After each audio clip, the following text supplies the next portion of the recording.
Dice la palabra de Dios en Romanos 8:13. Porque si vivís conforme a la carne, moriréis. Pero si por el Espíritu mortificáis las obras del cuerpo, viviréis. Habíamos dicho que en esta oportunidad veríamos lo relacionado al deber en sí mismo y lo referente a la promesa en este texto que se nos ofrece. Si el Señor nos ayuda en esta oportunidad, veamos el tema, las obras del cuerpo. Veamos el tema, las obras del cuerpo. Y para abordarlo lo haremos en 3 encabezados principales que son el cuerpo, la mortificación y 3, una promesa. Entremos en nuestro primer encabezado que es el cuerpo. Dentro del entendimiento del cuerpo también están comprendidas las obras del cuerpo. Esto se va a ir aclarando en la medida que vayamos avanzando. Esta afirmación que acabamos de hacer con la ayuda del Señor, la iremos explicando. Y para enfatizar diremos que este es un deber. Digo para enfatizar porque ya lo habíamos dicho. Es un deber. Es decir, mortificar las obras del cuerpo es un deber. Este es un deber. Pues noten la forma en la que nos es otorgado. Dice, si mortificáis las obras del cuerpo. Anteriormente observamos la nota condicional de este deber. Y luego miramos las personas a las que se dirige este deber. De ahí pasamos a meditar sobre la causa eficiente de este deber. Espero que recuerden esas cosas. El día de hoy tenemos un camino largo por recorrer, así que empecemos. Dentro de este encabezado veamos entonces qué se entiende por el cuerpo y qué por las obras del cuerpo. Leamos nuevamente nuestro texto, Romanos 8:13. Porque si vivís conforme a la carne, moriréis. Pero si por el Espíritu mortificáis las obras del cuerpo, viviréis. Noten al principio en la expresión, porque si vivís conforme a la carne, y nos detenemos brevemente ahí. Ahí en esa expresión se está utilizando una palabra que nosotros traducimos como carne, o se traduce como carne. La palabra que corresponde a carne es la transliteración sarx. Es decir, el término griego correspondiente a carne es sarx. Esta palabra sarx literalmente significa carne. Pero se refiere a esa carne despojada de la piel. Como cuando vamos a la carnicería y pide usted una pieza de carne. ¿Le ve usted la piel del animal? No, usted ya no ve la piel del animal, sino que solo le mira, digamos, el músculo rojo, que es propiamente la carne. Ese sarx se refiere a la carne, ahí. Esta palabra, digamos, es el sentido literal de esa palabra. Pero esta palabra se está usando para darnos la idea opuesta de lo que concebimos como existencia inmaterial. Es decir, carne es como el antónimo del alma o espíritu. Finalmente, esta palabra sarx es una metáfora que comprende la naturaleza humana con sus debilidades. Es decir, la palabra sarx puede ser utilizada de distintas maneras. Y en este caso, sarx también se refiere, como metáfora, a las debilidades que se pueden entender en 3 sentidos. Debilidades morales, debilidades físicas y debilidades pasionales. Y el apóstol está haciendo uso de esta metáfora para contrastar lo espiritual de lo carnal. Recuerden, lo espiritual en ese sentido es lo relacionado al Espíritu de Dios. Entonces, en la expresión del apóstol, ya no es solo un contraste con la existencia, sino que en el texto el contraste es entre carne y espíritu, donde carne es equivalente a la naturaleza caída y el espíritu es equivalente a la implantación de vida espiritual. Y enseguida vamos a relacionar carne con cuerpo. Vamos a considerar a qué se refiere. Y por esa razón presentamos primero carne. Pues luego noten en la expresión, pero si por el Espíritu mortificáis las obras del cuerpo, viviréis. Y ahí donde se emplea la palabra cuerpo, el término griego que corresponde a cuerpo es la transliteración soma. Ahí soma literalmente significa cuerpo, el cuerpo de carne y hueso. Particularmente se refiere al cuerpo de una persona.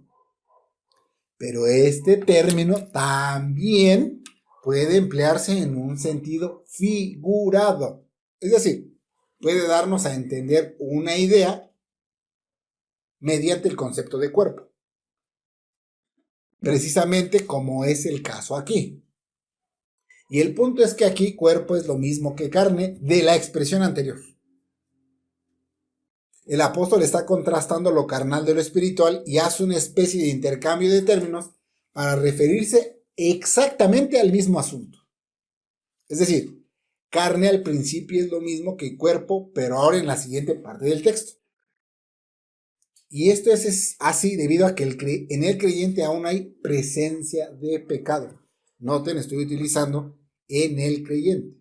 En el creyente aún hay presencia del pecado. Y también ahorita vamos a demostrar que hay operatividad del pecado en el creyente. La Escritura nos enseña que hemos muerto al pecado. Pero mediante este deber, al decirnos mortifiquen el cuerpo de pecado, entonces se puede inferir que el pecado aún continúa coexistiendo junto con la naturaleza regenerada. Estamos hablando de los creyentes. No estamos hablando de los incrédulos, no estamos hablando de los no regenerados, estamos hablando de los creyentes, estamos hablando de los regenerados. Pero como ya se abordó en otra oportunidad, solo el creyente tiene dos naturalezas en su interior. Estas dos naturalezas sostienen una pugna entre sí. En ese sentido, el incrédulo solo tiene la misma naturaleza caída de siempre, mientras que el creyente tiene tanto la vieja naturaleza como la nueva criatura morando en su interior. La nueva naturaleza, que es el principio de vida espiritual, destronó a la vieja naturaleza, la ató y la hirió de muerte, pero, qué importantes son los peros, ¿verdad? Pero no la expulsó de ahí, pues el pecado continúa habitando o morando al creyente. Y esa morada del pecado ahí ya no está en el trono, ya no tiene el dominio, habita ahí, amordazado y herido de muerte, pero mientras muere totalmente continúa estorbando y procurando robustecerse mediante la exigencia de su alimento pecaminoso. El pecado continúa en pugna. No es que el pecado sea tan fuerte como el principio de vida espiritual, de ninguna manera, pero sí continúa pretendiendo tomar el trono, así como está herido. Aún continúa molestando, aún continúa lanzando argumentos tramposos, y aún ahí, en el piso, herido de muerte, continúa exigiendo ser alimentado. De ahí que se nos otorgue un deber, el deber de mortificar el cuerpo de pecado. Porque tal vez, cuando pensamos en que al pecado se le ha dado muerte, esto en el creyente, mediante la obra del Espíritu y la implantación de vida, del principio de vida, podemos concluir falsamente que el pecado ya no tiene presencia en los verdaderos creyentes. Pensar que en el regenerado ya no hay presencia de pecados puede llevarnos a mucha frustración, porque entonces se pensaría hereje o hasta blasfemamente respecto de la regeneración. Porque para muchos la regeneración es más como un reacondicionamiento o una restauración. No sé si llegaron a escuchar que en los lugares donde el Señor nos sacó, deja que el Señor te restaure, que restaure tu vida. No, eso no es la regeneración. La regeneración no es una restauración. Se piensa de la regeneración como que el creyente está corrompido y lo que hace la regeneración es venir y mejorar las capacidades. Se llega a decir que la regeneración es algo así como si fuera una casa vieja a la que se le hacen mantenimientos y se le reconstruye, y eso es un error. La regeneración no es eso. La regeneración, primeramente, es morir al pecado mediante la muerte de Cristo y luego por el mismo Espíritu se concede la implantación del principio de vida. En ese sentido, la regeneración es una nueva creación. Como dice la palabra de Dios, es creado en Cristo Jesús. Luego, no nos vayamos tan lejos. En el creyente no hay multiplicidad de personalidades. El creyente no es bipolar o que ahora tenga varias personalidades morando en él.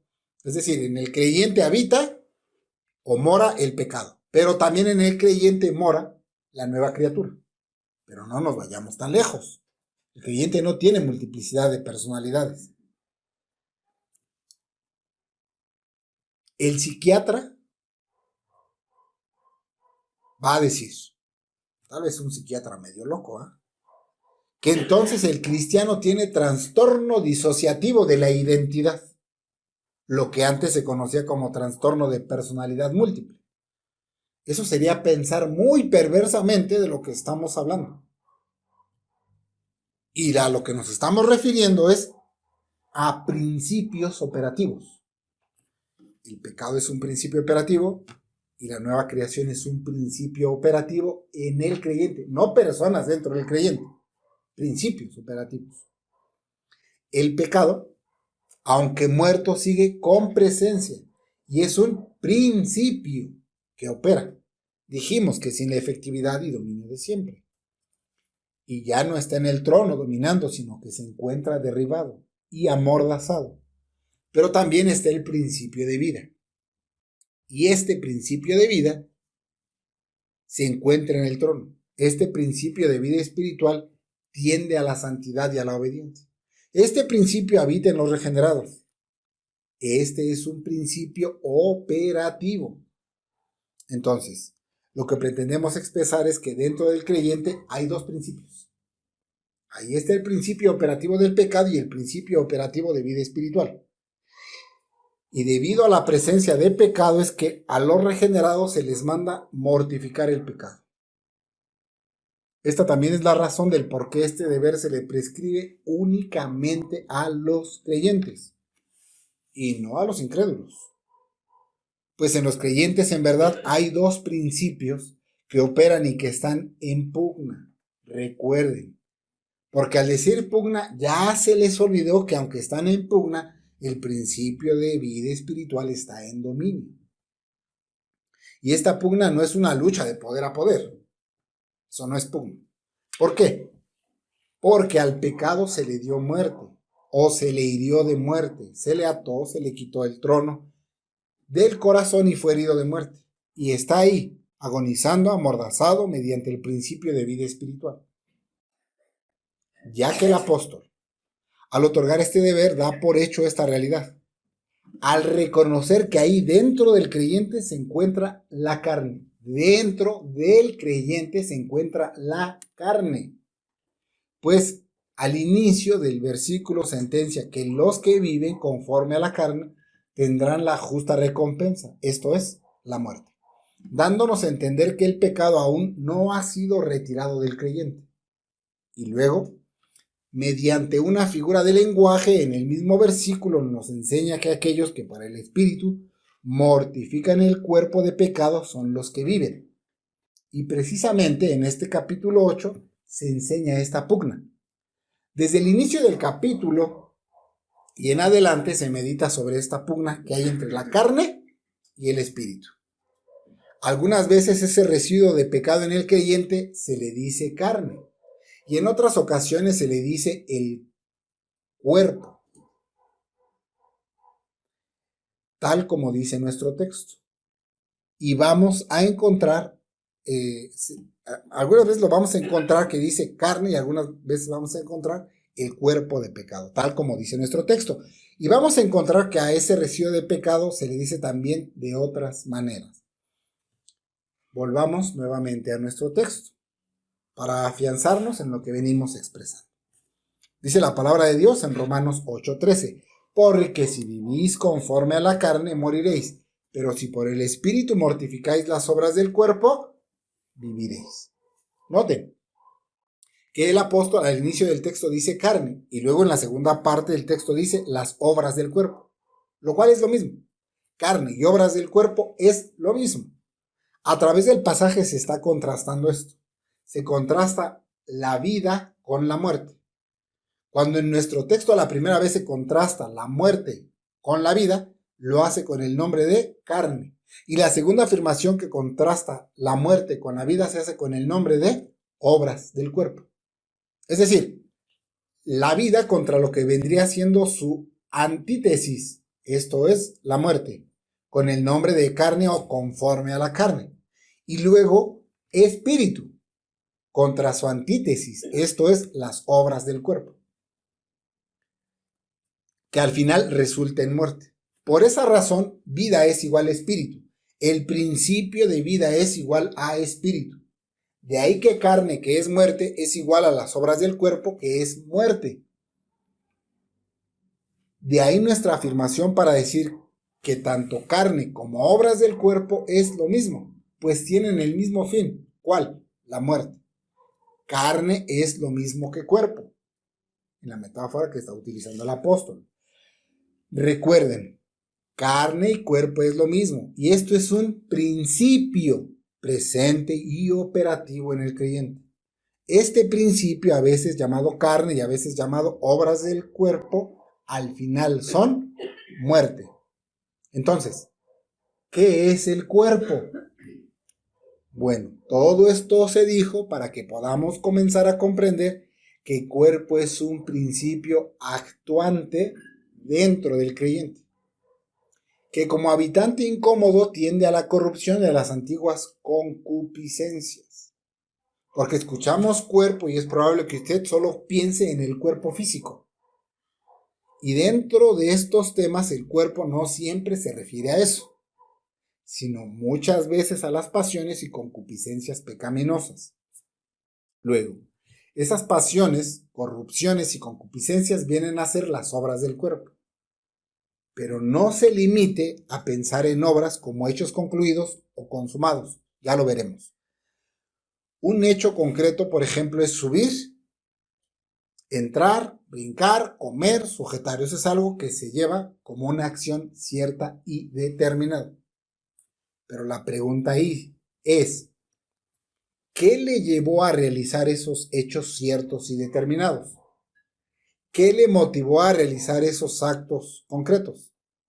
La respuesta es una motivación interna. Así cuando usted escucha las obras del cuerpo, de inmediato lo asociamos solo a hechos concretos, pero omitimos la motivación, que en este asunto en particular viene siendo la inclinación o propensión al pecado. El cuerpo de pecado es ese habitante incómodo que fue derribado del trono, que ahora está amordazado y sometido. Usted no lo sometió, sino que en la muerte de Cristo se le dio muerte. Y para que no volviera a ocupar el asiento del corazón en el creyente, entonces el Espíritu al creyente le implantó un nuevo principio de vida creado en Cristo Jesús. Esta nueva vida sometió a ese cuerpo de pecado. Porque nosotros no creemos en el dualismo o dicotomismo platónico. Este dicotomismo platónico afirma que el mal solo radica en la materia. Es decir, el cuerpo físico, para este dicotomismo platónico, es malo. En el cuerpo físico, este dicotomismo platónico niega que dentro de la persona hay un principio actuante del pecado. Niega que hay un principio de mal, que lo material y lo corpóreo es corrupto. Esa es su afirmación. Mientras que el alma tiende a la belleza, es decir, a la pureza. Para esta narrativa filosófica, el cuerpo físico en sí mismo es malo, es pecaminoso, es sucio. y por eso su mortificación se basa en duros tratos del cuerpo físico. Pero el apóstol está libre de esta filosofía. El apóstol no está hablando en esos términos. El apóstol está haciendo uso de una figura de lenguaje, que cuando dice las obras del cuerpo se refiere al cuerpo, y eso en sí mismo es un principio presente y operativo en el creyente. Ese principio del cuerpo es toda inclinación, motivación, deseo y concupiscencia que a un herido de muerte exige servicio y alimento, y que por consecuencia instrumentará al cuerpo físico para hacer el mal. Porque dentro del corazón vienen los malos pensamientos. Muchos ven al pecado como las acciones malvadas de otros, que incluso niegan que puede estar dentro de ellos. De ahí que casi digan: Señor, aleja los pecados. En ese sentido, un creyente no debería orar: Señor, no dejes que el pecado entre en la iglesia. Aleja el pecado de este lugar. El pecado no está fuera de esas puertas. El pecado es un principio operativo. El pecado no está en el ambiente. Este cuerpo, que es un principio, habita principalmente los corazones.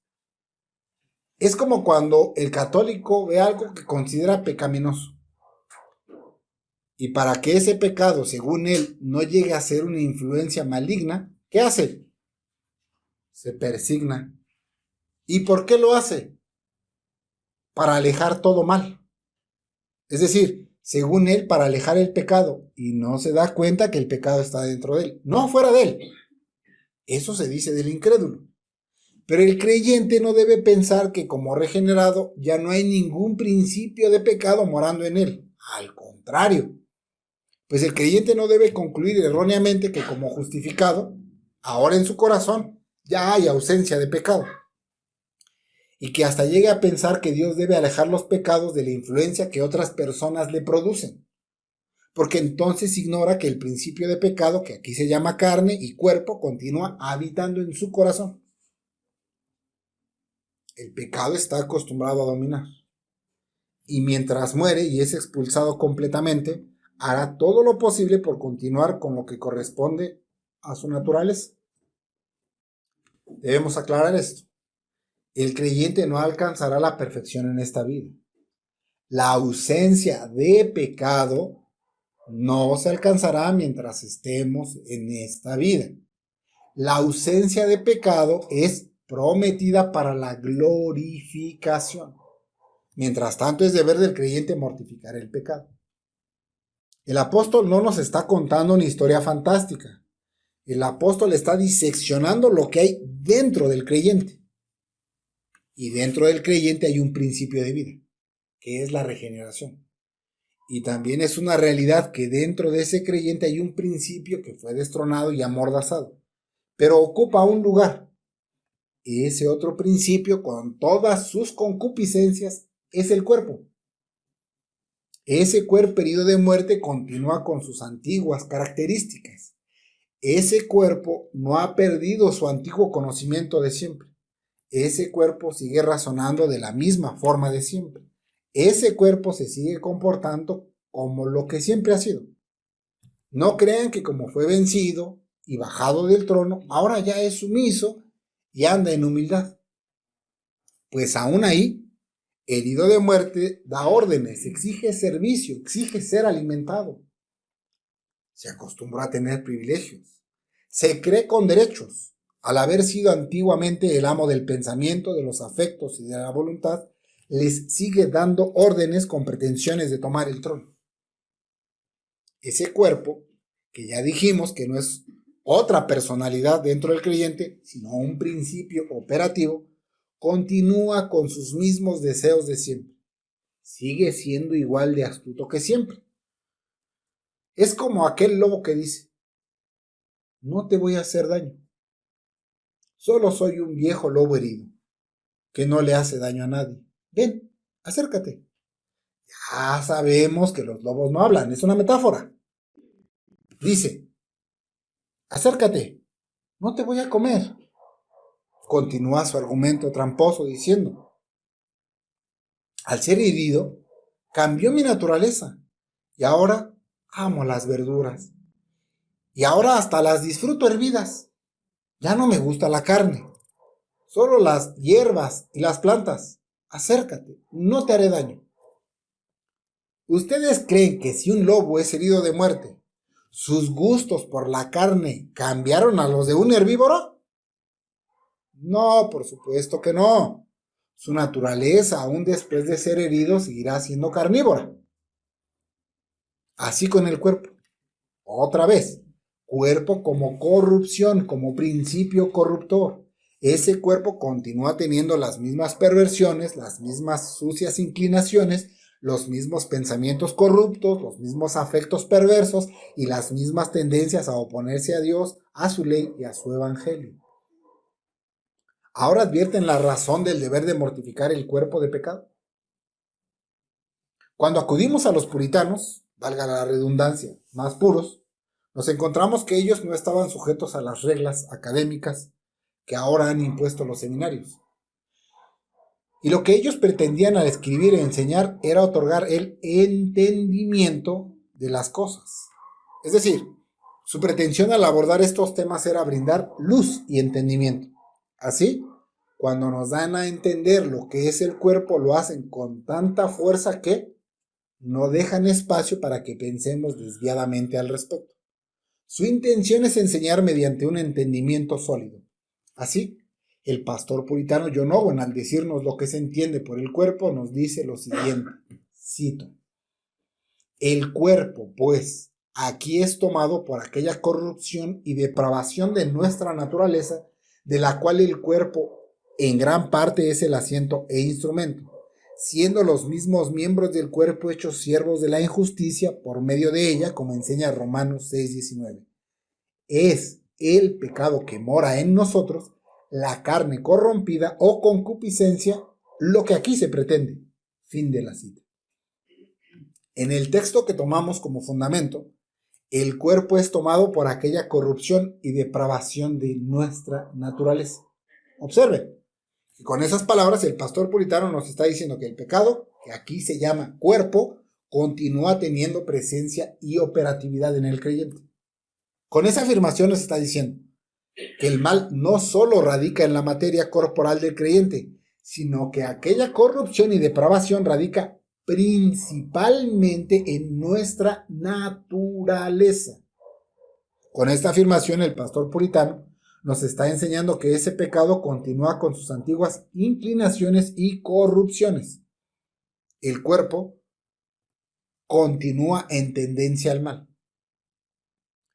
en una continua descomposición y descomponiendo todo lo que toca. Ese cuerpo del que estamos hablando está y se encuentra en el asiento del corazón. Se dice eso a fin de que no nos distraigamos. El cuerpo continúa sin capacidad para acercarse a Dios. El cuerpo continúa sin capacidad para acceder a Dios. Y en ese sentido el cuerpo, al ser ese principio de pecado y corrupción, jamás se acercará a Dios. Pero aún nos dice algo más.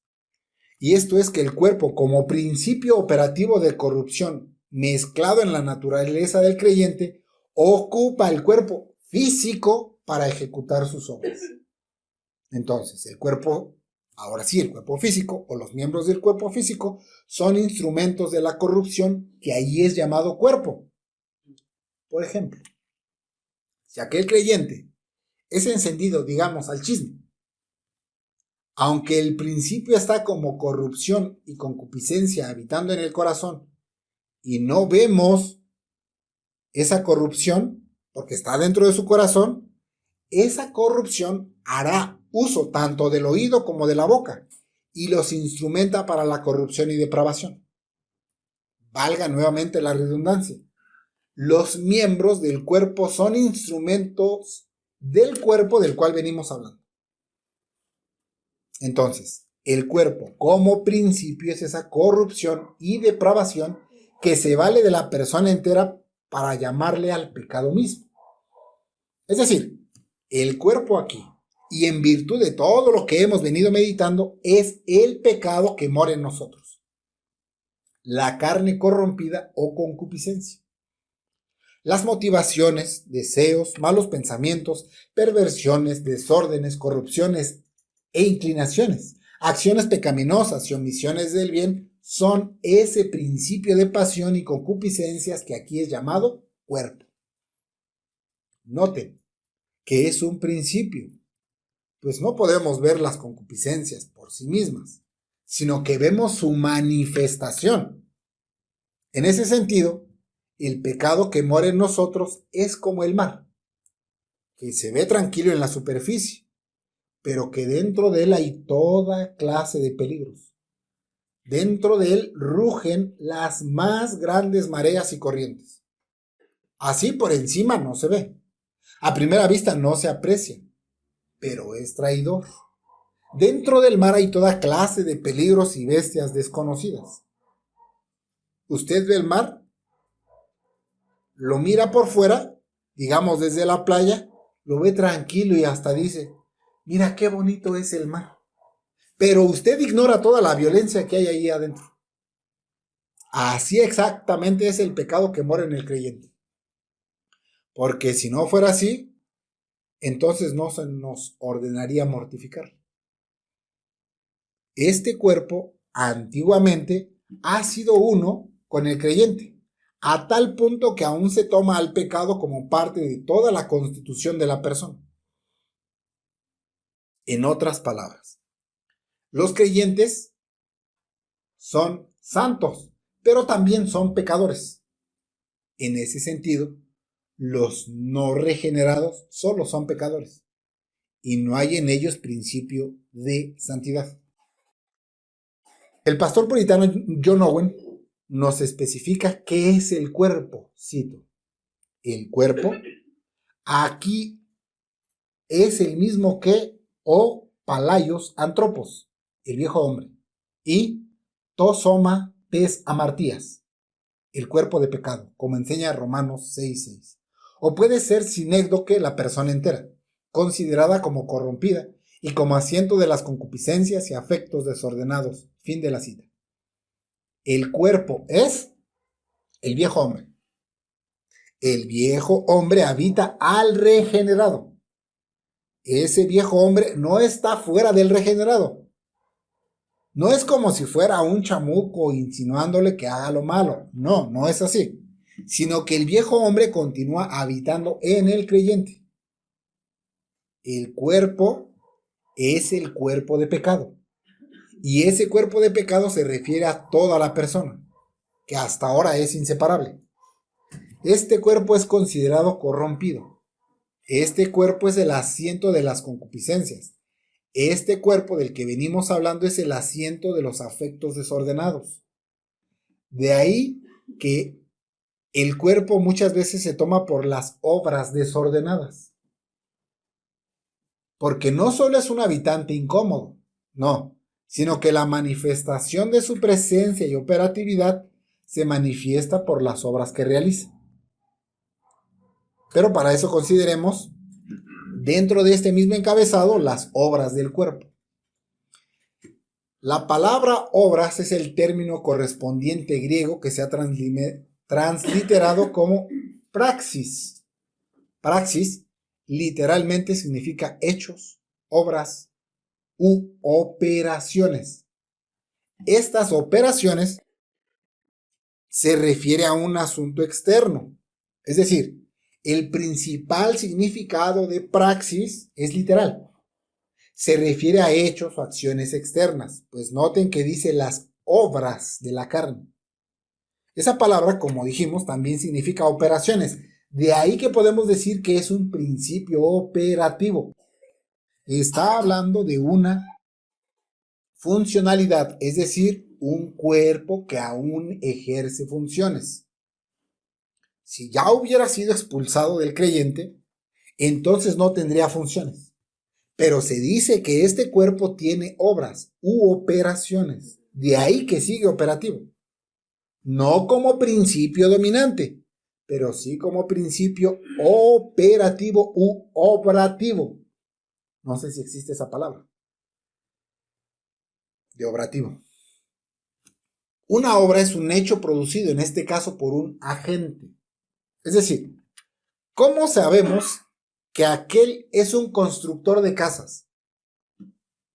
Lo sabemos porque sus obras lo señalan como constructor.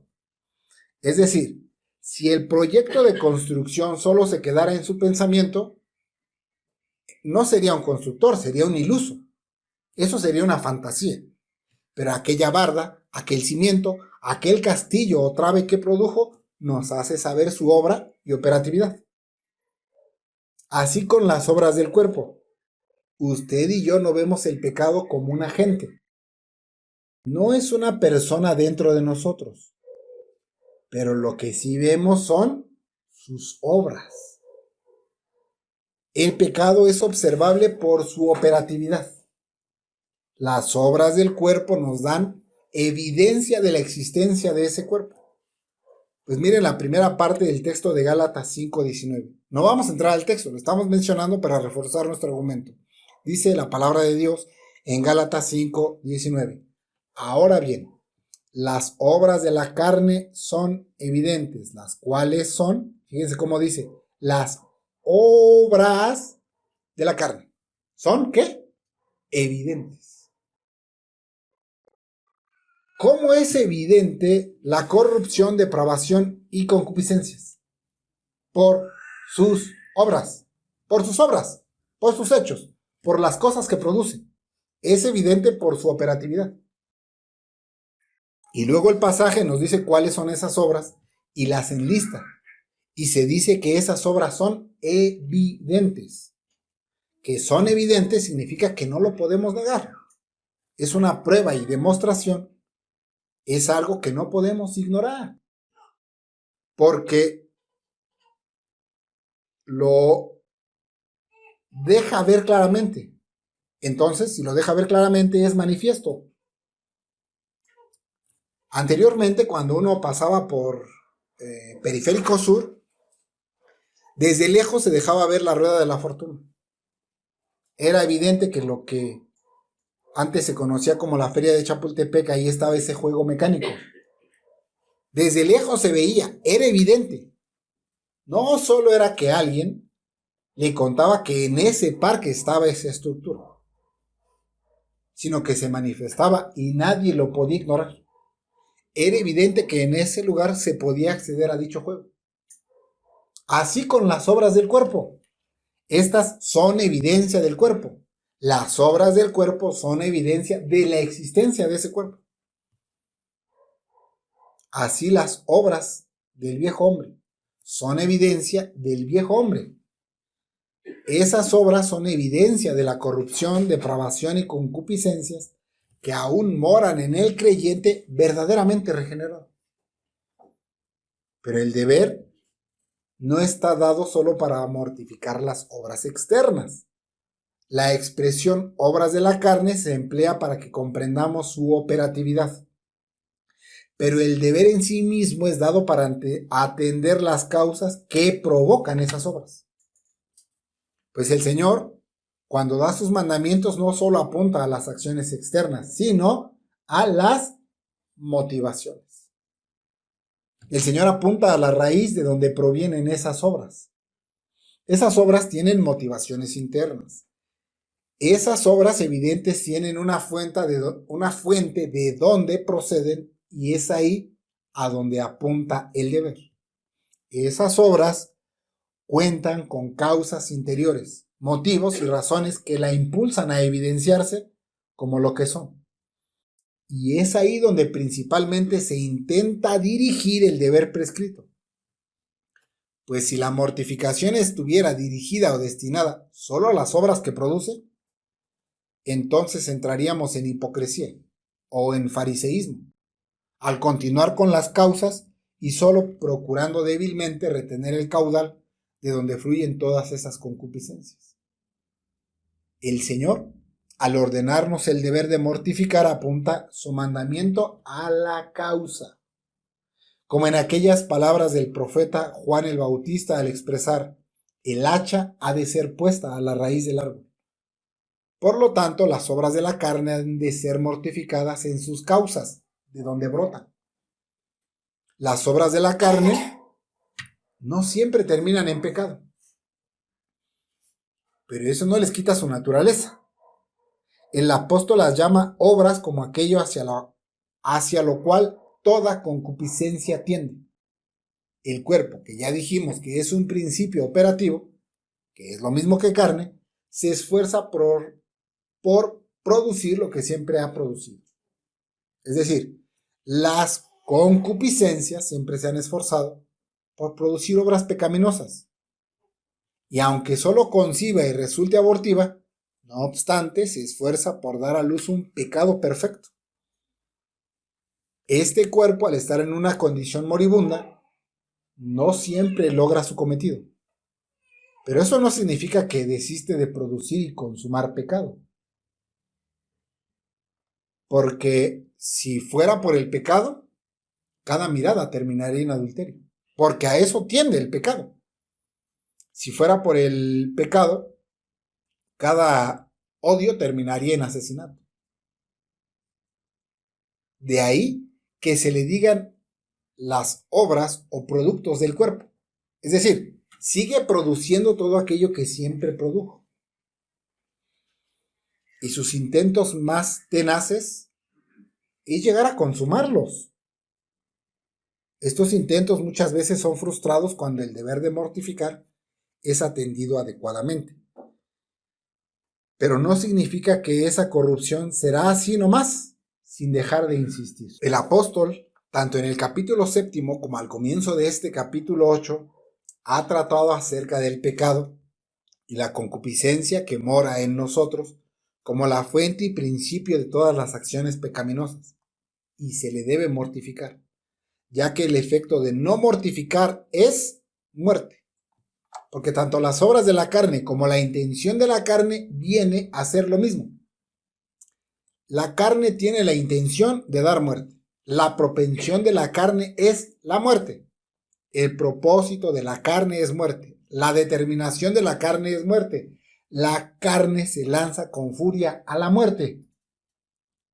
La carne es como un francotirador experto. Tira a matar. Esa es su intención o propensión. Porque de acuerdo a Romanos 8:6, ¿cuál es la intención de la carne? La intención es muerte. Y en nuestro texto, ¿cuál es el efecto de vivir conforme a las obras del cuerpo? El efecto es la muerte. De ahí que tanto las obras de la carne como la intención de la carne vengan a ser lo mismo. Observan ahora cuáles son las obras del cuerpo. Porque en Gálatas 5:24, que dice: pero los que son de Cristo han crucificado la carne con sus pasiones y concupiscencias. Ahí, tanto pasiones y concupiscencias es lo mismo que cuerpo, usado en Romanos 8:10. Noten, Romanos 8:10. Y si Cristo está en vosotros, el cuerpo de hecho está muerto por causa del pecado, pero el espíritu es vida por causa de la justicia. La verdad expresada es que ese cuerpo está muerto, pero lo que se enfatiza es que en algunas ocasiones vamos a encontrar expresiones que nos digan las obras de ese cuerpo, como pasiones y concupiscencias, y otras veces lo vamos a encontrar como el todo, como cuerpo. Son figuras de lenguaje, es decir, hay ocasiones que en la escritura vamos a encontrarnos con figuras de este tipo, como en este caso el viejo hombre habitando o morando en el interior del creyente produce pasiones y concupiscencias. Y a veces, como en este caso, al decir cuerpo, el cuerpo representa a todo el viejo hombre que produce esos efectos. Y por lo tanto, en ese tipo de figuras de lenguaje se refiere tanto a lo uno como a lo otro, representándose mutuamente. Eso no es desconocido para nosotros. Por ejemplo, cuando se dice la pluma del escritor, esto es para dar a entender la obra del autor. O más sencillo aún, hablando de los efectos que produce la cosa en sí misma, cuando decimos se me enchinó la piel, para dar a entender que experimentamos miedo. Es el efecto de aquella emoción. Se toma el efecto de lo que produce el miedo junto con su sensación y ya sabemos qué quiere decir. Nos quiere decir que esa persona experimentó miedo. Y esa figura es usada ahí en Gálatas para expresar el efecto. El efecto son las pasiones y concupiscencias. Y el todo vendría a ser el cuerpo de pecado o el viejo hombre o la carne. Y es a ese cuerpo de pecado al que se dirige la prescripción de mortificar. Pero para considerarlo pasemos a nuestro segundo encabezado, que es mortificar. Vamos nuevamente a nuestro texto. Dice la palabra de Dios en Romanos 8:13. Porque si vivís conforme a la carne, moriréis. Pero si por el Espíritu mortificáis las obras del cuerpo, viviréis. La palabra mortificar literalmente es matar, pero con la idea de entregar a la muerte, es decir, hacer morir. En esa expresión se está diciendo literalmente, hagan morir. Y esa palabra es utilizada en Mateo 10:21. Dice Mateo 10:21, y el hermano entregará al hermano a la muerte, y el padre al hijo, y los hijos se levantarán contra sus padres y los harán morir. Noten la última parte del texto, se emplea de forma literal para darnos a entender el sentido que nos corresponde a nosotros. Pues dice, y los harán morir. Observen que habla de una entrega. Habla de llevar a alguien a un punto tal que representa la muerte misma. Porque entregar a alguien a la muerte se toma por hacer morir a alguien. Digamos,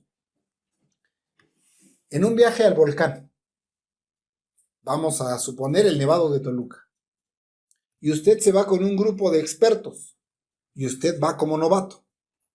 Y si ellos deciden abandonarle en la expedición sin toda la experiencia que ellos tienen, eso no debe tomarse como un descuido. Se debe tomar por una intención de entregarle a la muerte. Se podría decir que le llevaron a la muerte o que le hicieron morir. Ese es el sentido de la mortificación, llevar a la muerte. Ese llevar a la muerte es dejar sin lo necesario para que continúe con los medios que le hacen vivir. Ese es el deber al que es llamado el regenerado. Dado que el cuerpo de pecado, viejo hombre, permanece con presencia y operatividad, entonces ha de dejársele sin los medios que le hacen ser efectivo. El término griego que corresponde a la traducción mortificáis es la transliteración thanatos o sanato, que viene siendo si hacéis morir.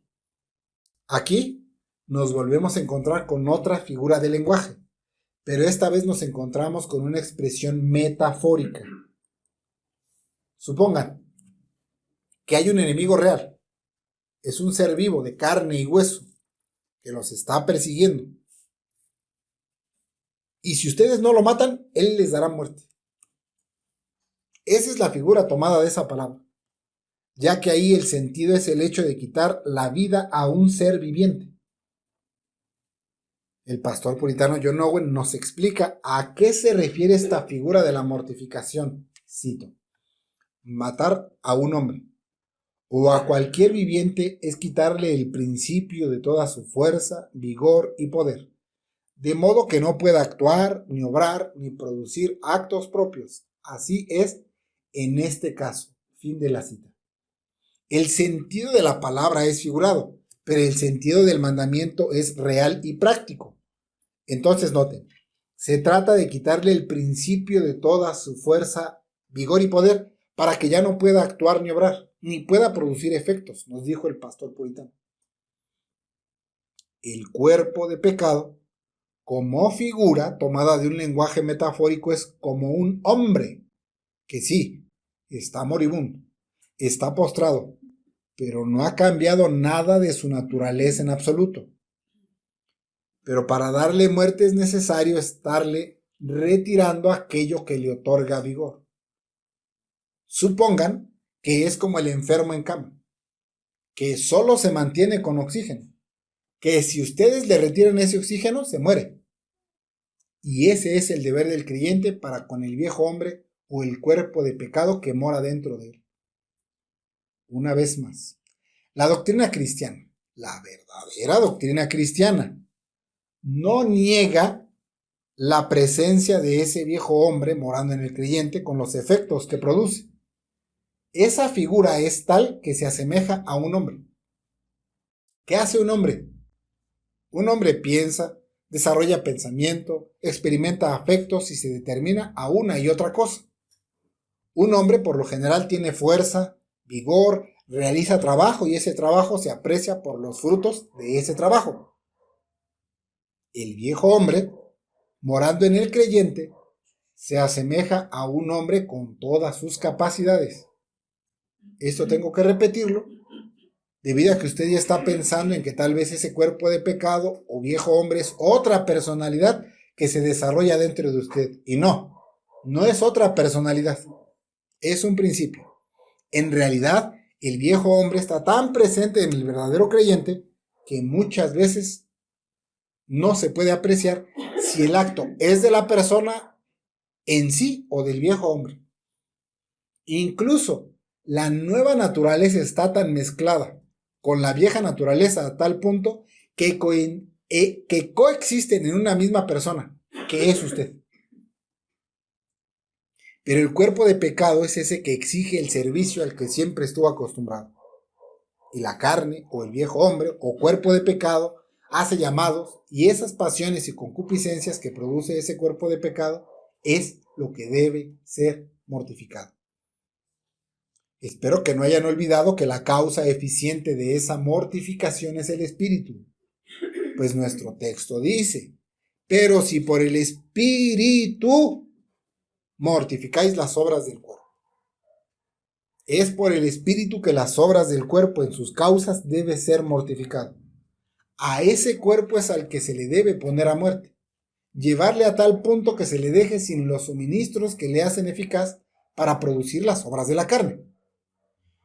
El pastor puritano John Owen nos ayuda al expresarnos qué es lo que debe ser matado en el regenerado. Cito: el pecado que mora en nosotros es comparado a una persona viva, llamada el viejo hombre, con sus facultades y propiedades, su sabiduría, sutileza, astucia y fuerza. Esto, dice el apóstol, debe ser matado, puesto a muerte, mortificado. Esto es, que su poder, vida, vigor y fuerza para producir sus efectos sea quitado por el espíritu. Fin de la cita. Una vez más, usted y yo, es decir, ningún creyente tiene en sí mismo la facultad para quitarle su vigor y fuerza al pecado que mora en ellos, sino solo el espíritu. Es deber de los creyentes mortificar el pecado que aún mora en ellos. Pero el poder y la eficacia para llevarlo adelante es por el Espíritu. Pero es este viejo hombre el que debe ser matado, puesto a muerte, mortificado. A este pecado es al que se le debe quitar su vida, vigor y fuerza por el Espíritu. Ahora, hay, digamos, poderosas razones que se otorgan en el Evangelio a fin de no concluyamos que el creyente es dejado a su suerte para que él solito se enfrente al pecado y le dé muerte. No, el creyente no está solo en este deber, sino que esto es algo que el Señor hizo. Esto primeramente fue una obra del Señor y luego sobre esos méritos y realidades, entonces es que al creyente se le prescribe el deber de mortificar. Es como aquel guerrero que acude a la batalla, vence a sus enemigos, los subyuga, digamos los aplasta en batalla, se hace de sus fortalezas, captura a su principal capitán y llama a su hijo para que frente a él le dé muerte a este capitán del ejército contrario. Pregunta: ¿el hijo debe darle muerte enfrentándole en batalla? Digamos que más bien debe darle muerte. No es que sea una batalla propiamente hablando, no es una lucha de poder a poder, es más como una ejecución. Digamos que el padre se lo puso a modo. Ya lo único que debe hacer el hijo es pasarle la espada. Pero la batalla fue del padre. El esfuerzo lo hizo el guerrero experimentado. La conquista en ese sentido fue del padre. La victoria la consiguió el padre. El hijo solo debe, por la fuerza del padre, extender la mano y darle muerte al enemigo. Noten que el guerrero le da la orden a su hijo. El hijo debe obedecer y no lo envió a sus propias expensas, pues no lo hace sin la victoria y conquista de su padre, sino sobre el mérito que su padre realizó, ya que venció y subyugó a sus enemigos. Así el creyente no es enviado a pelear solo en sus propias fuerzas contra el pecado para mortificarlo, sino que se hace sobre la victoria del Señor sobre el pecado. Ahora, sobre los méritos del Señor Cristo se le prescribe este deber a los regenerados. Y es ahí donde se ha de mortificar el viejo hombre. Es ahí donde se ha de mortificar el cuerpo de pecado, tanto en sus causas y por consecuencia en sus efectos. Es por lo que el Señor Cristo logró, es por la obra de Cristo que se replicó en los creyentes, es por las operaciones del Espíritu de Dios en los regenerados que este deber es posible. Este deber es posible por lo que el Señor Cristo logró. Escuchen las palabras del pastor puritano John Owen al respecto, cito: en verdad, de manera meritoria y por vía de ejemplo, ha sido totalmente mortificado y muerto por la cruz de Cristo, y el viejo hombre es por ello dicho estar crucificado con Cristo, y nosotros mismos muertos con él. Y realmente, de manera inicial, en la regeneración, como enseña Romanos 6, 3 al 5, cuando un principio contrario a él y destructivo de él es plantado en nuestros corazones. Fin de la cita. Miren, toda la obra previa del Señor para prescribir a los regenerados el deber de mortificar el cuerpo de pecado. La obra meritoria del Señor Cristo. El ejemplo del Señor al haber muerto en la cruz. Y por esta cruz el cuerpo de pecado es mortificado y muerto. Y también esta es la razón de que en Romanos 6:6 se diga que los regenerados han sido crucificados con Cristo. Por esa crucifixión los regenerados están muertos con Cristo, muertos al pecado. Todo esto se operó en la regeneración. Una vez más, todo esto inicia en la regeneración. Qué importante es la regeneración. De ahí parte la vida. Pero en realidad ahí primero se le dio muerte al cuerpo de pecado. Cuando un principio contrario a la carne y destructivo del cuerpo de pecado fue plantado en los corazones de los regenerados, nos expresó el pastor puritano. En este deber, el regenerado está soportado por los méritos de Cristo. El creyente se halla participando de la crucifixión con Cristo, por medio de un principio de vida plantado en el corazón del regenerado. Se le dio muerte al cuerpo de pecado. Este principio es totalmente opuesto a la carne. Es opuesto a las pasiones y concupiscencias. Y entonces, con todos esos recursos y sobre esos fundamentos dados por el Señor, es que se le prescribe al creyente que mortifique el cuerpo de pecado. Es deber de los creyentes hacer morir, dar muerte y mortificar el cuerpo de pecado. Es aquí donde al cuerpo de pecado es necesario quitarle el principio de toda su fuerza, vigor y poder, de modo que no pueda actuar, ni obrar, ni producir actos propios. Este es el deber. El deber es hacerle morir. Pero también debemos expresar que la obra de mortificar ha de ser llevada adelante por grados. Esta es una obra de todos los días, pues no es algo que se consigue de la noche a la mañana. Pues el regenerado va siendo perfeccionado todos los días, donde en Proverbios se ilustra como una mañana que se va perfeccionando hasta alcanzar su punto máximo. Y aquellos para quienes es mandado el deber también tienen una promesa. Pero para considerarlo pasemos a nuestro último encabezado, que es una promesa. Nuestro siguiente y último encabezado es una promesa. Volvamos nuevamente a nuestro texto. Dice la palabra de Dios en Romanos 8:13. Porque si vivís conforme a la carne, moriréis. Pero si por el Espíritu mortificáis las obras del cuerpo, viviréis.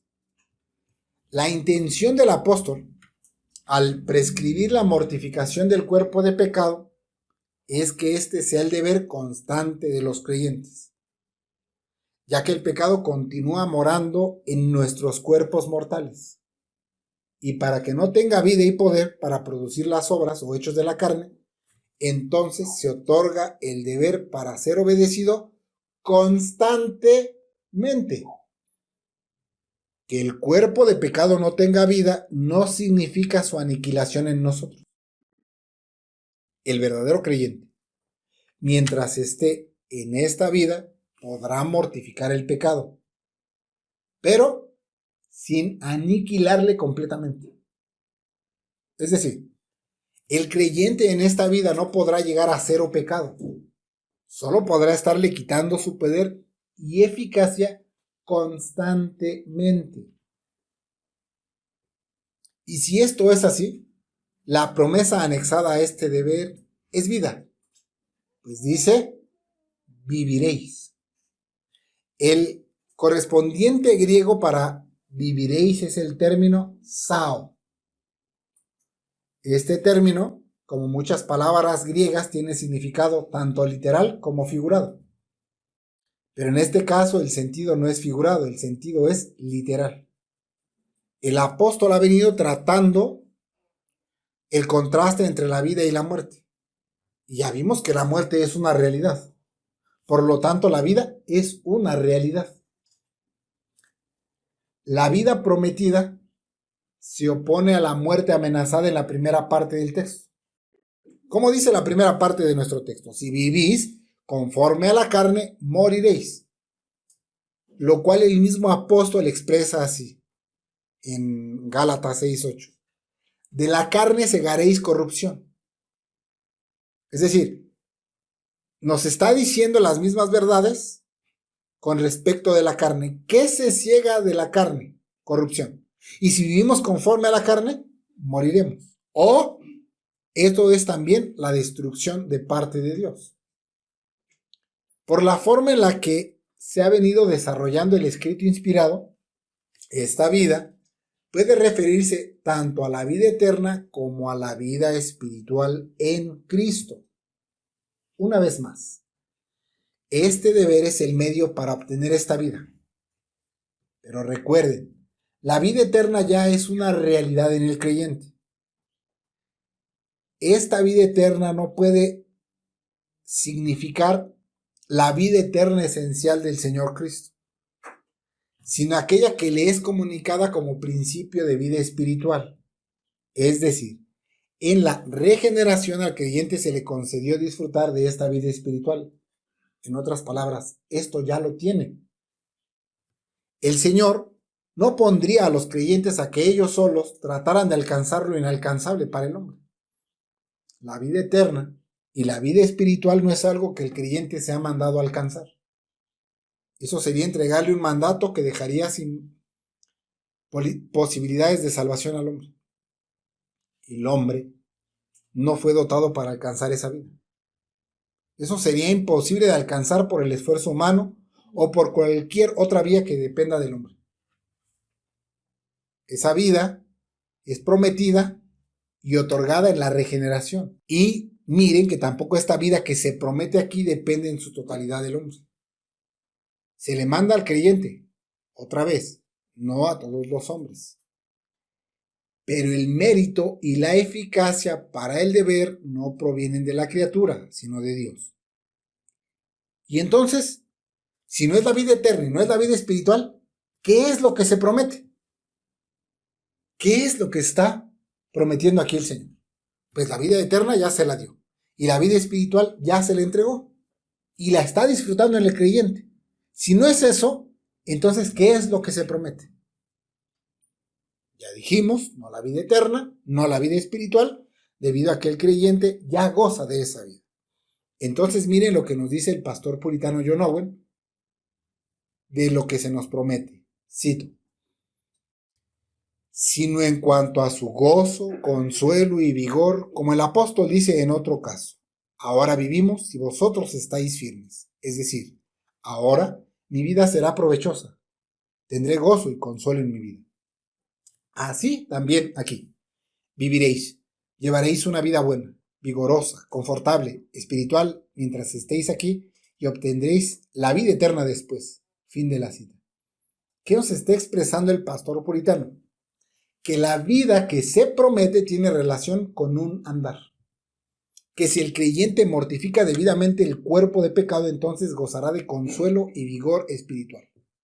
Es decir, si mortifican el cuerpo de pecado, entonces vivirán y llevarán una vida buena, vigorosa, confortable, y esto es en el sentido espiritual. Y noten que es prometida para esta vida. Es decir, esta promesa es mientras estemos en esta vida. No es una promesa para el cielo. Es una promesa de la vida práctica. Es la experiencia del poder de Dios vigorizando la vida espiritual. Y es para esta tierra, es para este tiempo. Es decir, mientras los regenerados estén en esta vida, gozarán de este consuelo y de este confort espiritual. Que cuando el cuerpo de pecado es debilitado, se le quita su fuerza y se le retiran sus suministros que le hacen respirar aún en su agonía, y entonces el regenerado experimenta el vigor y la fuerza espiritual. Y entonces ahora también podemos comprender la razón de por qué muchas veces andamos en debilidad espiritual. Es decir, la debilidad espiritual se debe a que no se mortifica debidamente el cuerpo de pecado. Y la fortaleza espiritual está vinculada a la adecuada mortificación del cuerpo de pecado. Es poder vivo, real, práctico, funcional. Concluyo con una última cita del pastor puritano John Owen. Cito: el vigor, el poder y el consuelo de nuestra vida espiritual dependen de la mortificación de las obras de la carne. Fin de la cita. Si las obras de la carne son mortificadas debidamente, no andaremos en debilidad espiritual. Si las obras de la carne son mortificadas debidamente, andaremos en vigor, poder y consuelo en nuestra vida espiritual por el Espíritu. Oremos al Señor.